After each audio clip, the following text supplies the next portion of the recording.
Thank you very much for the invitation from KSI, the Strategy Institute for Asia Pacific, to moderate this important session on Malaysian Healthcare Conference 2021, talking about mental health crisis and COVID-19. And definitely one of the key issues that we've been discussing over the past several months of late, really, has been the impact of the COVID-19 pandemic, the movement restrictions, the lockdowns, the repeated announcements by the government, all on impacting the socio-economic sector in Malaysia, but very much how the well-being of the people in Malaysia are being affected. It's definitely not something that is unique to this country.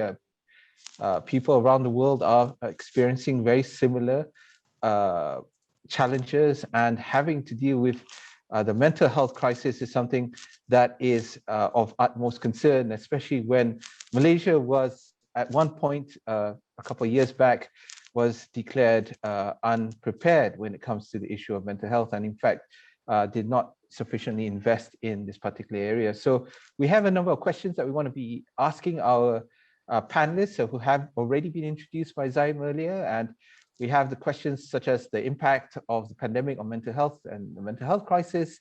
How do we ensure that people who are in mental health crisis can access COVID-19 safe face-to-face support if they need it? How do we ensure access and improving the quality of mental health crisis services? And moving forward, if we want to be developing and investing, where do we put in the money in terms of national access standards for mental health crisis services? So I'm going to go straight into it. I have a few questions prepared, so I'm going to ask those first, but I would definitely encourage for those who are listening in and watching this, please do send over your questions over to us so that we can have them answered in this panel. So because we at the Galen Center, we take on a patient-centric approach, we are going straight to Puan Anita first to kick off today's session. And the question is to you, we talk about COVID-19 pandemic and the resulting economic recession, which has negatively affected many people's mental health and created new barriers for people already suffering from mental health. Many of the usual points of care, as we know, have been limited due to lockdowns and movement restrictions. In your association's opinion, since you are the founder and president of Mental Illness Awareness and Support Association, what is your opinion on where the state of mental health of Malaysians today, almost 18 months after the first reported case of COVID-19? Go ahead, Puan Anita. Thank you very much, Encik Azrul, for the question. Bismillahirrahmanirrahim. Assalamualaikum warahmatullahi ta'ala wabarakatuh, and a very good afternoon, everyone. First and foremost, thank you very much, KSI, Strategic Institute for Asia Pacific, and congratulations for bringing forth this crucial, pertinent, and much needed discussion today, mental health crisis and COVID-19 as part of the Malaysia Health Conference 2021. Thank you so much, everyone, for staying on. I believe this is the last session for today, for the whole conference, actually. The topic of mental health and COVID-19 indeed highlights the situation that we are currently in. Not very silent anymore. Mental health pandemic wave is at full force, and we must really act fast at the moment. So being an NGO on the ground, in the community, closest to the people, we have seen much happening on the ground. But first and foremost, I really want to applaud, all the efforts, all the initiatives that has happened throughout this couple of years. Finally, mental health being part of the national agenda, with the acknowledgement of the significance of the NGOs on the ground, with a special allocation last year via the national budget, and also this year via the stimulus package, 15 million for the expansion of psychosocial support via NGOs on the ground. Thank you so much for this. So to answer your question really quickly, Azrul, I know we don't have much time. What we have seen is via this pandemic, via the lockdown measures, it has impacted and worsened the mental health of many. I think what is obvious, the people that were, normal before have now gotten a glimpse of what mental health struggles are. What more people with mental health disorders, people that are struggling, our mental health peers on the ground, many have gone through reoccurrence of episodes, many have relapsed. Many and most of the people that we are serving as part of our clients are people in the B40 groups. And the reason for this is because one of the initiatives that MIASA has done, we have provided free or services at no cost to the B40 group, to the vulnerable groups, to our peers on the ground, homeless, for example, right? And this is an initiative because many are not able to access these services. So we wanted to break this barrier to access, break the barrier to information. So via having this at no cost, people are able to get the services, and we're able to help more people on the ground. And I know there's been a lot of movements. Currently very happy to see everyone, Malaysians coming together via, for example, the White Flag movement. But really, it's not just about food. It's not just about, drinks or hygiene products. It's actually creating a sustainable model, right? It's why is it important to break this chain of COVID-19, right? It's not just because we are, losing people to COVID-19, infection rates are high. It is also because we need and must break the chain of hopelessness, the chain of despair. Suicide risk have increased. So the chain of suicide contagion, the chain of suicide copycats, people are dying on the ground because of this. So a sustainable model needs to happen. As Tan Sri mentioned earlier, private and public sectors working together. I do believe that if we are not able to prioritize in terms of funding, we should be able to redistribute the current resources, the existing resources that we have, so that people in the community do get the help that they need. Because a lot of the money that is pumped into mental health are all given, or the majority of it are given to mental institutions, which only serves 1% of people with mental health conditions. So what happens to the 99% of people in the community that are, for example, going through anxiety, depression, and other mental health disorders? And again, also continuum of care, because not everyone needs intensive clinical intervention. Hence why the helplines, I feel, have been really beneficial. And I know yesterday our health minister has already spoken a little bit about it. We've seen about 140,000 phone calls coming in via the psychosocial support line, via MHC, the Talian Kasih, Jakim's helpline from March last year till I think it was May this year.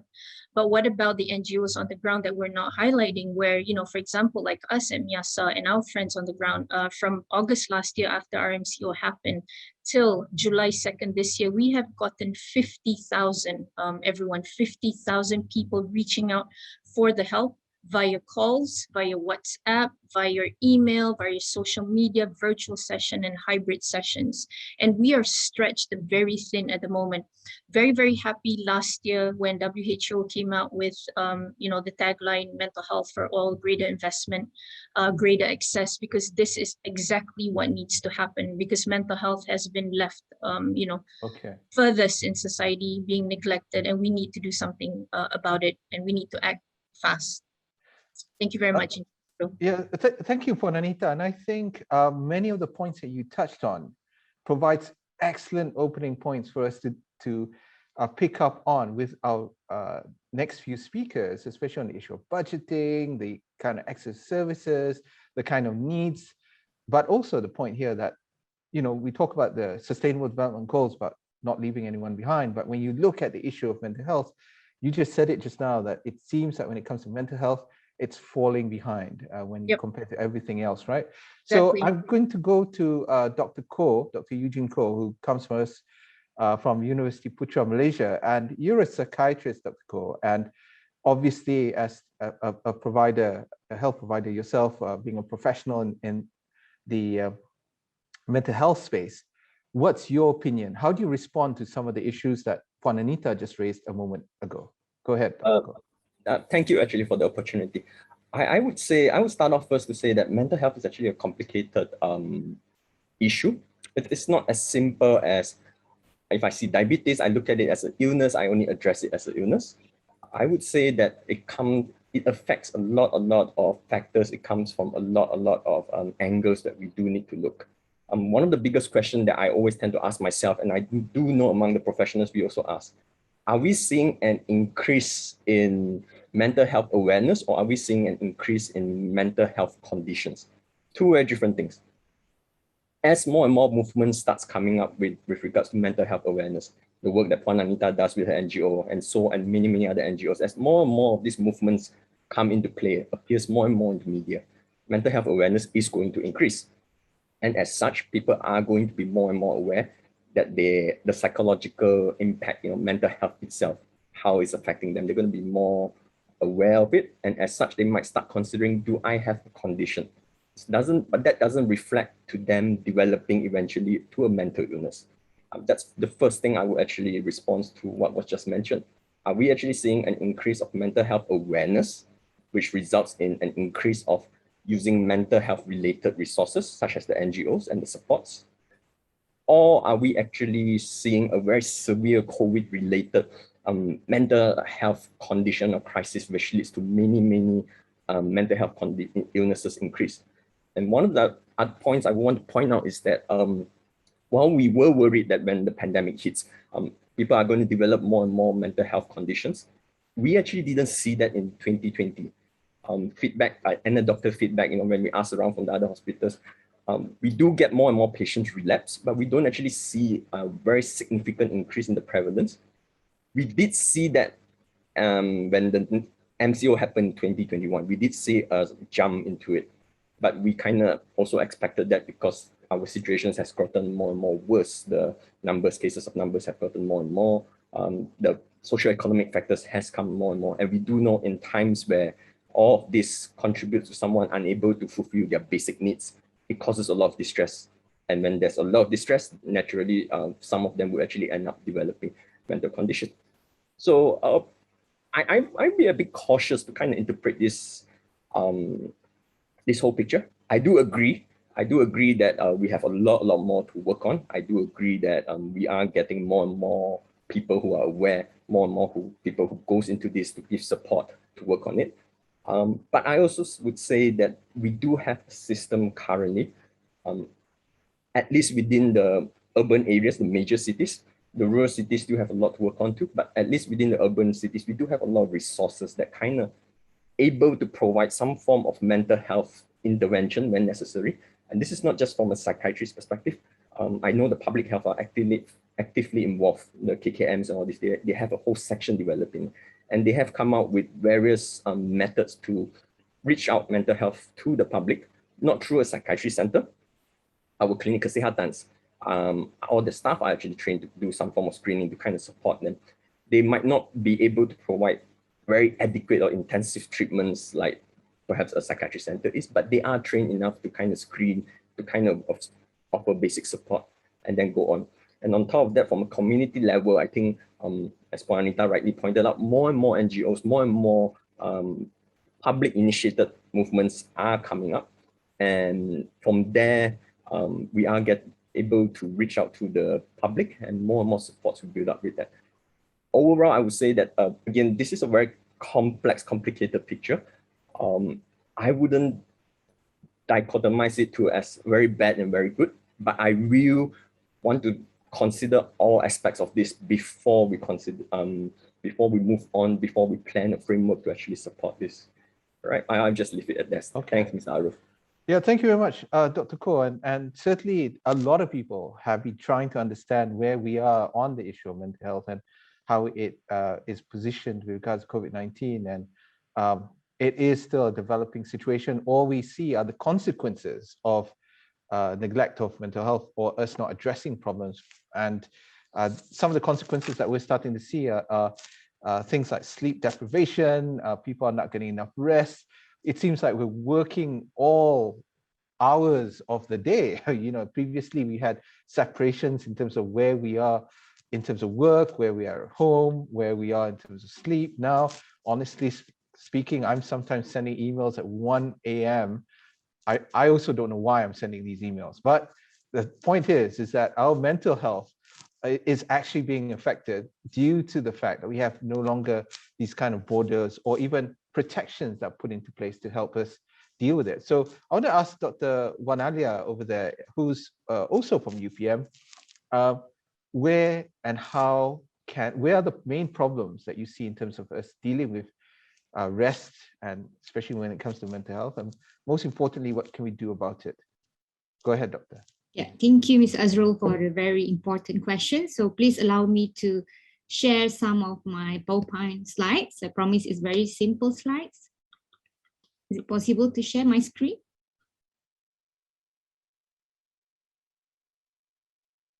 All right, so can everyone see the slides here? We can see. All right, that's great. So as a neurologist, actually, I'm a backbencher of the mental health, but I see the bad outcomes that can come from it. So, but I'm very honored to give some input on how the pandemic can have an impact on our mental health, focusing on sleep, which is the most important neurobiological component to restore our physical and mental health. So I'll be addressing these three main issues on the challenges on how to get a good sleep, and the importance of sleep, and what are the steps to improve our sleep during these trying times. So I would just like to share a recent patient that I saw in my clinic. So I have a young gentleman, Mr. Chris, who's a 30-year-old bank exec, and he had been having trouble sleeping for the past 6 months. So it has come to a point where he couldn't focus at work, having frequent tension headaches, and his working performances had been negatively impaired. So I hope this is not you, Ms. Azrul. So is Mr. Chris' case is an isolated case of insomnia since the starting of this pandemic. So I'm sure that this is certainly not. As a recent meta-analysis published in the Lancet journal, which is the most esteemed medical journal around, which they had studied about 168 studies. And the author found that the sleep problems are very prevalent during this COVID-19 pandemic. And sleep problems are associated with mental health disorders such as depression and anxiety. So what are really the challenge to sleep during a pandemic? So basically, there are few important factors that we should be aware of, all right? But of course, we know that millions of people suffered from insomnia before the coronavirus itself. And unfortunately, the pandemic creates a host of new challenges, even for people who previously had no sleeping problems at all. So there's a new term where we call coronasomnia that refers to sleep problems related to the pandemic now. Certainly, there's a definite impact on our sleep and mental health due to these factors. First is the disruptions of our daily life. You name it, social distancing, school closures, quarantines, and working from homes. These all bring profound changes to our normal routines. Therefore, keeping track of the time can be hard without typical time anchors like dropping kids at school or arriving at the office. In addition, being stuck at home, especially if it has low levels of natural lights, this may reduce light-based cues for wakefulness and sleep, which are crucial to our circadian rhythm. Second is anxiety and worry. We know that the economic concerns are affecting nearly everyone as well. And as economic activity stalls and job losses mounts, it's normal to worry about income, savings, and making ends meet. So this all uncertainty will bring us to a point of anxiety that disrupts the sleeps, as racing minds keeps the body tossing and turning, and this makes sleep challenging at night. Third is the depression and isolation. So this crisis can trigger feelings of isolation and depression that may be even worse for people who have a loved one who is currently admitted to the hospital or ICU due to COVID-19. Grief and depression actually can be exacerbated by isolation at home, and both are known to have a potential to cause a significant sleeping problems. Researchers reported that the rates of depression actually triple in this pandemic, while a decrease in sleep and an increase in substance abuse such as alcohol, tobacco use, this will lead to spikes in rates of depression as well. Number 4 is greater family and work stress. So I'm sure that everyone is very aware of the WhatsApp picture that has been viral recently. So keeping up with work from home obligations or managing a house full of children who are accustomed to being at school can actually pose real problems, generating stress and discord that have been shown to be the barriers to sleep. Number 5 is the excess screen time. Especially later in the evening, this can have a very detrimental impact on our sleep. Not only it can stimulate the brain in ways that make it hard to wind down, but the blue light from screens can suppress the natural production of melatonin, a hormone that the body makes us to sleep. And lastly, the stress-related fatigue. The Mayo Clinic defines fatigue as a nearly constant state of weariness that develops over time and reduces your energy, motivation, and concentration. So even if you receive an adequate amount of sleep at night, fatigue can still leave you feeling tired and unmotivated in the morning. So why actually sleep is important during a pandemic? So again, I would like to highlight that sleep is a critical biological process. And as we juggle the mental, the physical, and the emotional demands of the pandemic, it's more important than ever getting a consistent, high-quality sleeps, which will improve all aspects of our health, which is why is it worthy of our attention during this pandemic. For example, sleep empowers an effective immune system. A solid nightly rest strengthens our body's defense, and a study had shown that lack of sleep can actually make some vaccines less effective. Sleep also can increase the brain functions, and it can and lack of sleep itself can make a person irritable and cause or worsen the feelings of depressions. So in overall, sleep can improve the mental health, and sleep also is linked to other mental health conditions such as anxiety, bipolar, and PTSD. So if you can allow me to give a bit of introduction on sleep itself. Prof. One, if we could just speed it up a bit, we have to go to the questions as well. All right, sure. So I just like to highlight that there's two main components in sleep, which is the quantity and the quality. So I'm sure everyone know about the quantity, but some of us are not aware of the importance of the quality of sleeps. So this is a normal sleep architecture that we encounter every night. So in a normal sleeping pattern, we have 4 stages of sleep, right? Which is considered of non-REM sleep and the REM sleep. And this is just to show an anatomy of our brain that plays the role in the neural circuits of wakefulness. And this is what happened in our brain that is responsible for our sleep itself. And these are the stages of what we call non-REM sleep, which is very important. Stage 3 and 4 is our deep sleep, which is the time when our physical body is trying to repair itself. So it's during this deep sleep. And the REM sleep is responsible to repair our cognition and our mental health states. All right, so I pass back to you. I didn't understand that. Thank you, Prof. And certainly there were really some very interesting points that you highlighted in your presentation, which reminds me of how possibly sleep deprived some of us are and the importance of that sleep in terms of managing that process of carrying us through this pandemic, you know, and the fact that we need to look at it in the long term. Speaking of sleep deprived, we go to Dr. Alessi over there. Thank you so much for holding on and for waking up so early, apparently. So, absolute honor to be here. Thank you very, very much for inviting me. Well, thank you. And I want to go straight to it.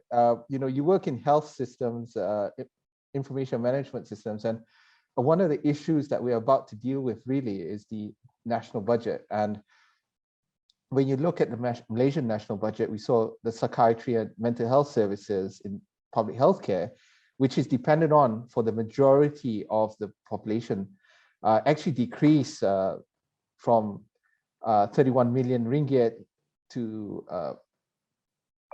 sorry, it decreased by 9.1%, which was 31 million from 344 million in 2020 to 313 million in 2021.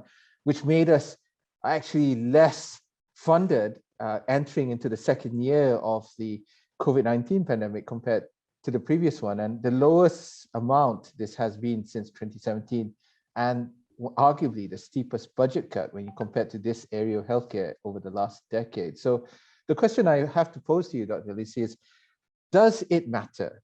How much does this public funding have an impact on actual access, availability to healthcare services?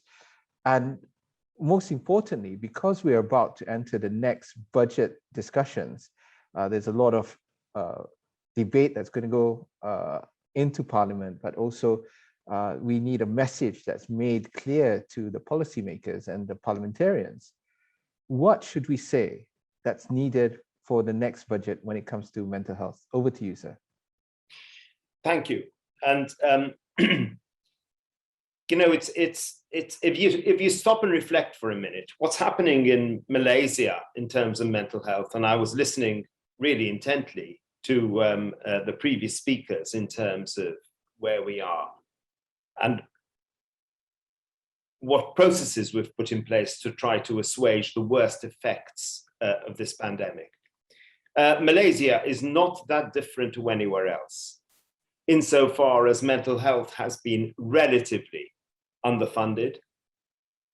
In terms of the state contribution to mental health in countries that have state systems has actually been reducing rather than increasing over the past few years. But we really need to look at what the effect of the pandemic is in terms of strengthening our arguments, because if there's one thing this pandemic has done, as well as, of course, affect the whole population, it's highlighted the inequalities which exist within that population. We know that people who have the harder to reach populations, the people with multimorbidities, the people who have a whole host of different non-communicable diseases, have a far worse outcome to COVID than people who don't. Not only do they tend to get this condition more, but they also tend to die in larger numbers. And all the pandemic has done is highlight what we already knew. And what we already knew is we are not reaching the whole of the population anywhere in the world. And we are not dealing with all the issues which need to be dealt with. And mental health, of course, comes up in spades in terms of what is not dealing with. We haven't gone into what's going to happen in the future, and that perhaps is another question you could ask me. But we certainly are missing out on a dimension because, of course, there is no health without mental health for all. But there are some other things that happened in the pandemic, as well as the exacerbations to existing conditions associated with the fact that we withdrew treatment, partly because of the focus of care on COVID, which inevitably is going to have significant effects over a period of time.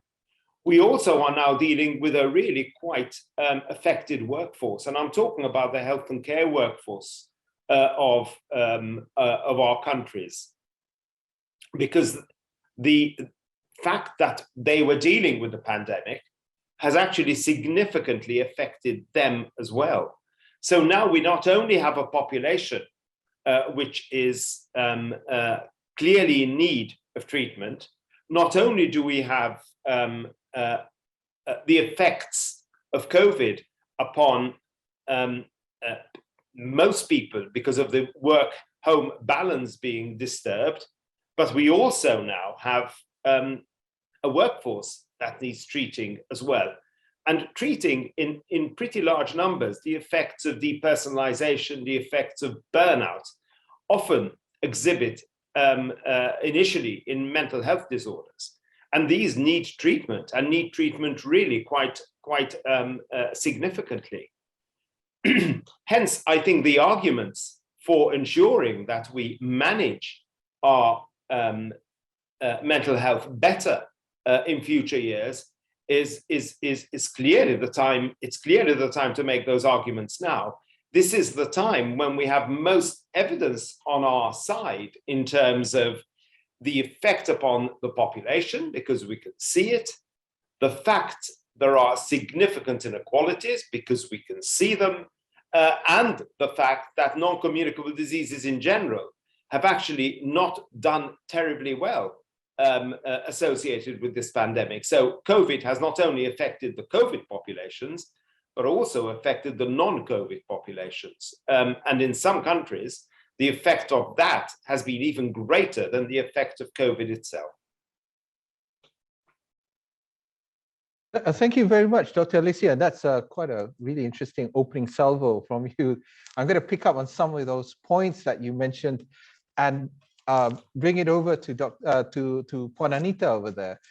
Dr. Alessi mentioned about inequalities, and arguably there's a lot of inequity that has not only been highlighted, it's actually widened during this period of the COVID-19 crisis. And one of the things that we are wanting to understand is whether or not some of these services, these health crisis services are available, mental health crisis services are available, but are they also affordable?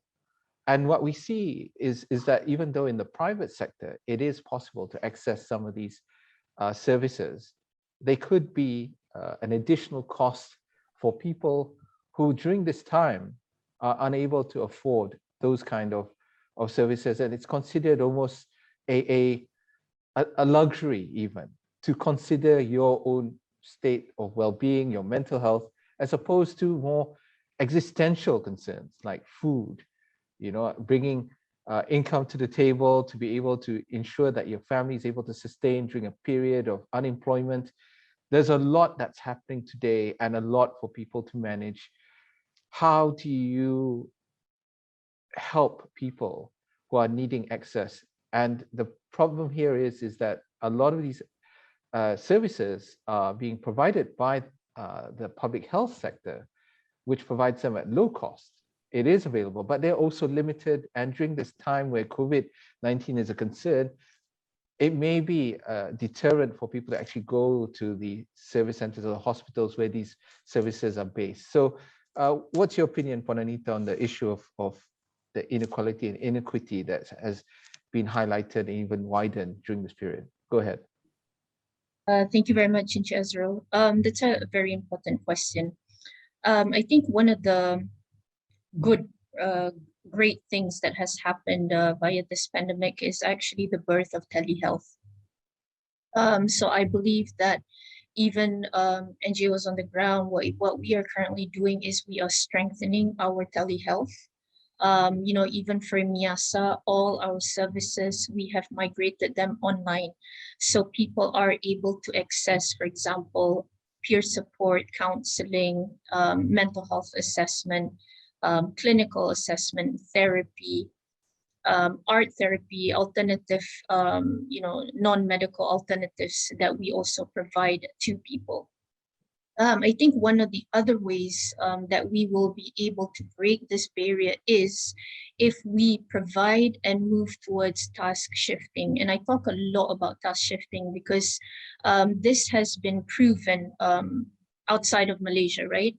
So if we are able to task shift and empower the community, then other people and many people can become a resource. So people in the community can get the help that they need, because again, not everyone needs clinical intervention. So like you mentioned, right?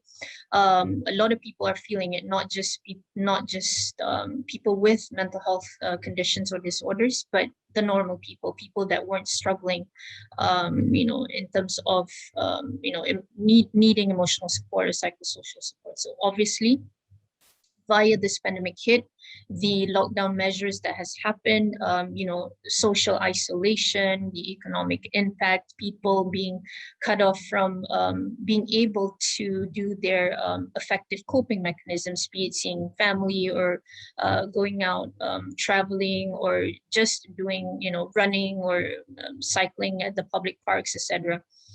So these are some of the things that I think will really help for the community to get the help that they need.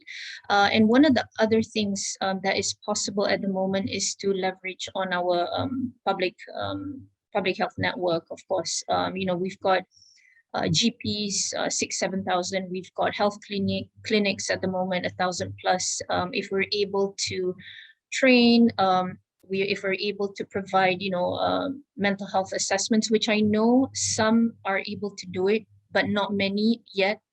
And via the research that was conducted, I think it was in 2016 by Health Systems Research, Harvard University and MOH, 49% of Malaysians, when they are going through a mental health struggle, who do they see?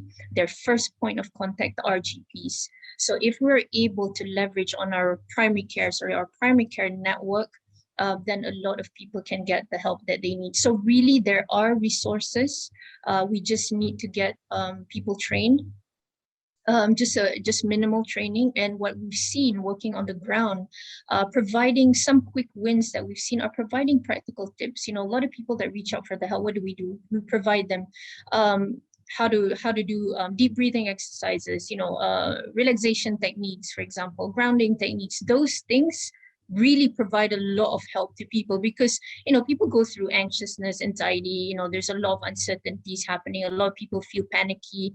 Anita, can I just pick up on that point there just now that you mentioned about people wanting and they needing to get these services and support? We have a question here from someone who's asking, because there's so much dependence on online, and you spoke just now about teleconsultations through online services and support. So you have a lot of psychosocial support services that are shifting online. How do you imagine, how would you like that the B40 community and the rural population access those online services? Are those provided, and are they available for them? I know a lot of people depend on WhatsApp groups over here, and they tend to get a lot of good support, but they also get a lot of not so good support. So when it comes to for these populations, how would you recommend? Go ahead, Puan. Okay, so for I think like you mentioned earlier, a lot of the services are very much concentrated in Klang Valley, even NGOs. So if we can empower these NGOs, health clinics nationwide, then a lot of people will be able to access the help that they need. Because even for us, we have our crisis team, just to give you an example and a little bit of insights, 150 people manning our helplines. We're able to mobilize them. So our team can actually go on site to where the person is in crisis. So we can go and help our homeless friends on the ground. We can actually go to the rural areas to help them. So if we're able to do this, then of course B40s can access these services. So I know that there, we always say there's limitations in terms of human resources, be it psychiatrists, be it psychologists. But if we can get some of them to go to the rural areas, train the health clinics, people in there, then obviously the B40s will be able to access these services. And I think the other barrier, Azrul, is actually the barrier to information. So the mental health literacy is very poor when it comes to, the rural areas, even in the urban areas. Can you imagine, we are still talking about signs and symptoms. The question really is not just about, I have a mental health disorder, what do I do about it? The true question that we really need to be talking about, I have a mental health disorder, I've already gone through my recovery process. How do you reintegrate me into society? Are we ready? Are we accept, stigma, discrimination, what's happening? We need supported accommodation, we need supported employment, so all these things needs to happen. So like you mentioned, social determinants of health, we need to focus on that. Okay, thank you, Puan. Professor, we talk a lot about mental health, and you spoke about the importance of sleep and rest, especially during this time of crisis. But I'm reminded of the fact that, though we as civilians who are non-healthcare professionals in the healthcare space are able to get maybe 6 hours or maybe 5 hours, or even if we're even privileged to have 8 hours of sleep, our colleagues over there who are working in the ICU wards, who are providing the kind of care for the people who are hooked up onto ventilators, who are doing the testing, who are at the CACs at the COVID assessment centers who are basically the frontliners who are working around the clock in terms of providing the kind of response that Malaysia, we take for granted sometimes, the fact that these people are there and they are working very often without some backup. There are no cavalry, there's no reinforcements that are coming to relieve them, it's just them. How about their state of rest, well-being, and most importantly, their mental health? If you could comment, Professor, go ahead. It's really a spot-on question, Mr. Azrul. So remember the Lancet journal that has published recently a meta-analysis study comparing 168 studies worldwide in 40 countries. So they did find that sleep problems firstly affected actually the post-COVID-19 patients. So surprisingly, patients after the COVID, they don't recover 100%. They have this, what we call long COVID or post-COVID syndrome, whereby 58% of these patients are having really bad sleeps. And then the next populations being affected with the sleep problems are actually the frontliners that you have clearly said. So with the shift system that we are using now, so most of the system, they use like 12 hours shift. So of course, this will affect on their circadian rhythm. So when they're doing the night shift, they don't have the daytime cues, they don't get the proper sunshine. So this will impact the body system to adjust during their night shift work and then changing to the morning shift work.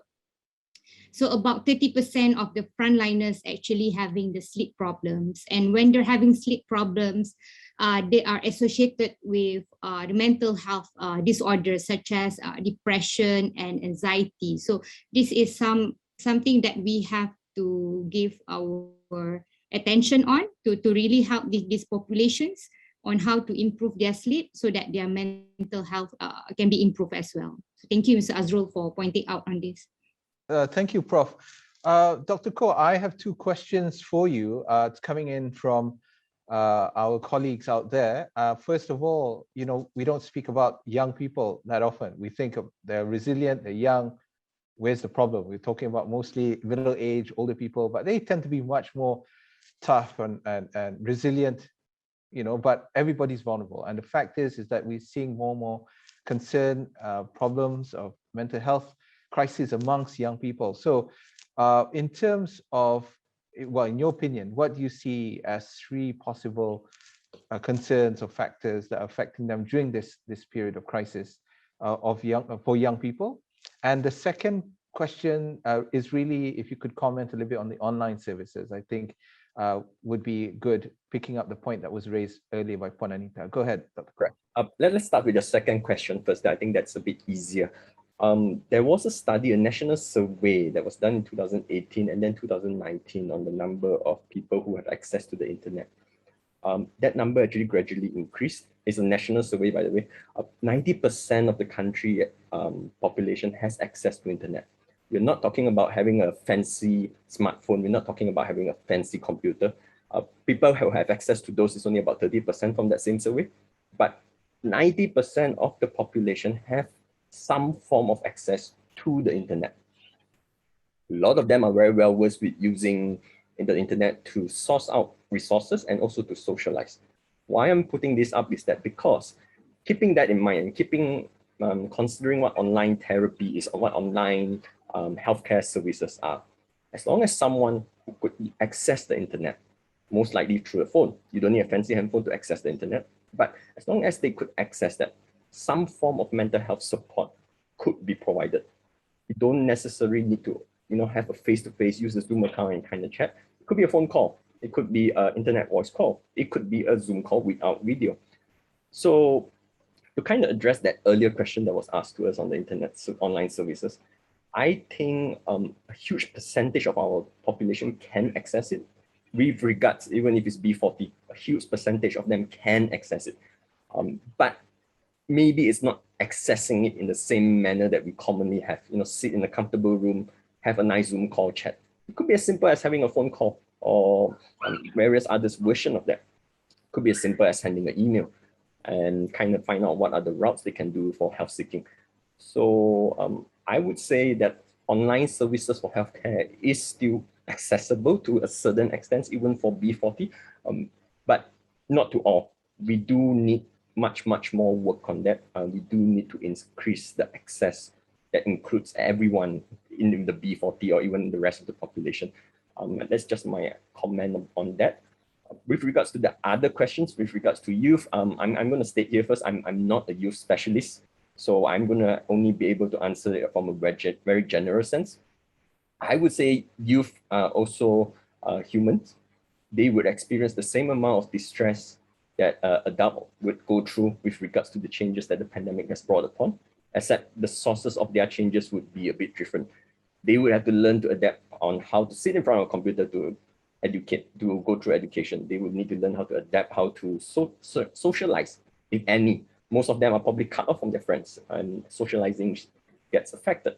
They will need to adapt, in fact, being with their parents who are working from home all day, all night with them. And of course, you know, given the stress from working from home and all this, that's going to cause them to be stressful also, and that might actually encounter issues with that. If they come from a family that is extremely dysfunctional or problematic, they will end up being exposed to those problematic issues much more than previously, because previously they probably had the chance to go to school to escape from it. And there are many more factors, but those are just some general ones that off my mind I could think of. And I think it will eventually affect and impact and cause an increase in mental health issues or mental health wellness. Okay. Thank you, Dr. Koh. Dr. Alessi, we're coming to the end of the session. Unfortunately, we don't have a lot of time for us to elaborate further on some of the points that we discussed, but I have to go to you with an important question moving forward beyond this session, and that is about future-proofing Malaysia's healthcare system in the area of mental health.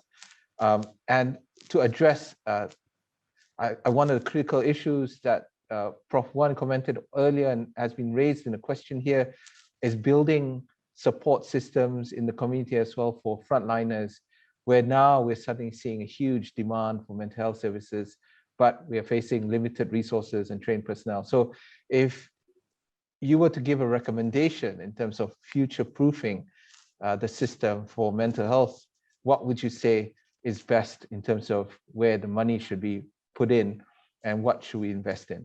Go ahead, Dr. Alessi. Thank you. And thank you for the question. I mean, it really hits, it really goes to the heart of the arguments we're making today around the importance of mental health. If we look at the global burden of disease, we know that the situation is changing. And this is irrespective of COVID. We know that people of my generation are the generation of cardiometabolic disorders, are the generation who age and end up in situations where they have hypertension, they have cardiovascular disease, type 2 diabetes, etc. Younger generations tend to behave a little bit differently. And for a while we thought, perhaps we hoped rather, that we had seen the end of this epidemic of non-communicable disease which we were seeing. But to a degree, that's been replaced by an increase in mental health disorders. So I think in terms of future-proofing, we need to understand that mental health disorders are going to increase in importance over the next 20 or 30 years, rather than decrease in importance. So the emphasis on mental health needs to increase rather than decrease. But having said that, because of course, the moment you say that, you think, oh, now how on earth am I going to cope with this? It's difficult enough to cope with physical disease. Now I have to cope with mental disease, and actually it's increased in priority. The way we manage care is also changing, and we need to embrace that change in the way we manage care. We talked about the importance of outreach in the community to reach different parts of the population. And we have wonderful opportunities with digital transformation to ensure we reach as much of the population as possible. Using telehealth, yes. Training people in how to use telehealth, by the way, because telehealth is not just a translocation of a face-to-face contact to a two-dimensional image, but also using all the potential of telephone, text, and everything else to go with it, as well as the occasional face-to-face, to really have an omni-channel approach to managing mental health. And I think within that is our future. But having said all that, for that to happen in terms of the future, there's one thing we really need, and that's the ability to have interoperable systems, the ability to have digitally empowered data, and the ability, of course, to start to personalize care for the individual. And there's no other way to do that other than using the power of data and information to improve healthcare. So there needs to be some investment in the infrastructure of our health and care systems to enable all these changes, which also need to take place to go ahead. So I think even though the future looks threatening in some respects because of all the extra priorities, I think because of the way we can change the way we manage health and care, we can see more people with less. And that, of course, is a significant advantage. Thank you, Dr. Alessi, and very well said, I must say, in terms of where the investment should go, but also the fact is that mental health, the demand for mental health services is not decreasing, but actually increasing, and probably be on magnitudes higher than what we have today. We're coming to the end of the session, but I wanted to give 1 minute to Puan Anita to give the final words for the session today. Go ahead, Puan Anita. You have 1 minute. Thank you very much, Azrul, and thank you very much to all the panelists and everyone that is here today. I just want to say I would like to end this with let's prioritize mental health because I think we all know that one day COVID-19 will end. Mental health disorders, mental health struggles will definitely outlive COVID. So we need to continue prioritizing mental health, expand the community mental health services, provide funding in this area so that no one is left behind. Because truth be told, if you are on the ground accessing services for the B40s and the vulnerable groups and the youth is very challenging. So we need to build back better. And I hope we can do this together. Thank you very much, Azrul, and thank you very much, everyone. Thank you, Puan Anita. Build back better. I couldn't have said it better myself. Thank you to all of our speakers for the session today. Puan Anita Bakar, our distant colleague over there, Dr. Charles Alessi, Associate Professor Dr. Aliaa, Sulaiman, and of course, Dr. Eugene Boon. Thank you all for participating in the session today as part of the Malaysian Healthcare Conference 2021.